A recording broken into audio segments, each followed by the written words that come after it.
சொல்லிட்டார். சரிப்பா நான் ஜெபம் பண்ணுறேன், என்னை ஏசப்பா படிக்க வைப்பாங்க. என்ன நடந்தது தெரியுமா? அந்த பிள்ளை பொழுது மெடிக்கல் காலேஜில் பிரபலமான யூனிவர்சிட்டியில் படிக்கிறான். பிரபலமான யூனிவர்சிட்டி, அமெரிக்காவில் டாப் யூனிவர்சிட்டி, டாக்டருக்கு படிக்கிறார். அது மாத்திரம் அவர் சொன்னார், படிக்கும் பொழுதே என் பிள்ளை சம்பாதிச்சு எனக்கு பணம் கொடுக்கிறாள். அது எப்படிங்க அப்படின்னு கேட்டேன். என்ன நடந்தது தெரியுமா உங்களுக்கு?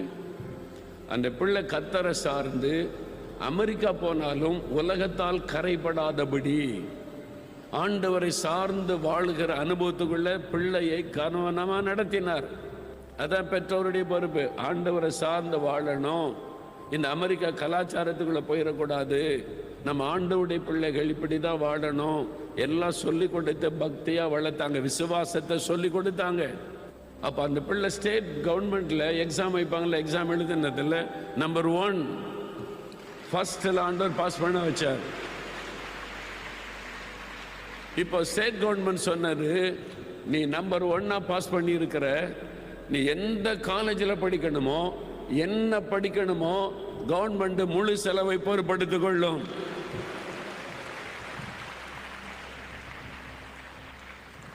அப்போ எந்த யூனிவர்சிட்டி அவன் தேர்ந்தெடுக்கலாம், எவ்வளோ பண செலவுனால் கவர்மெண்ட் பொறுப்பு. அடுத்த ஒரு அற்புதம் நடந்தது. என்ன தெரியுமா அவங்களுக்கு? Federal government, central government, America முழுதும் எக்ஸாம் நடந்தது. அதுலேயும் டாப் மார்க் எடுத்து வெற்றி பெற்று விட்டாள். இப்போ ஃபெடரல் கவர்மெண்ட் சொல்லுது, நீ என்ன படிக்க விரும்புறியோ, எந்த யூனிவர்சிட்டியில் படிக்க விரும்புறியோ, உனக்கு மாதம் பணம் நாங்கள் தருகிறோம். 2 கவர்மெண்ட் பணம். நல்லா கவனிங்க. ஒரு கவர்மெண்ட் கொடுக்கிற பணத்தில் அவ படிக்கிறா, அடுத்த கவர்மெண்ட் கொடுக்கிற பணத்தை வீட்டில் கொண்டு வந்து அப்பா கிட்ட கொடுக்கிறா. படிக்கும் போதே சம்பாதிக்கும்படி கர்த்தர் ஆசீர்வதித்திருக்கிறார். இதுதான் ஆண்டவரை சார்ந்து வாழ்கிற வாழ்க்கை. இதை கற்றுக்கொள்ளுங்க.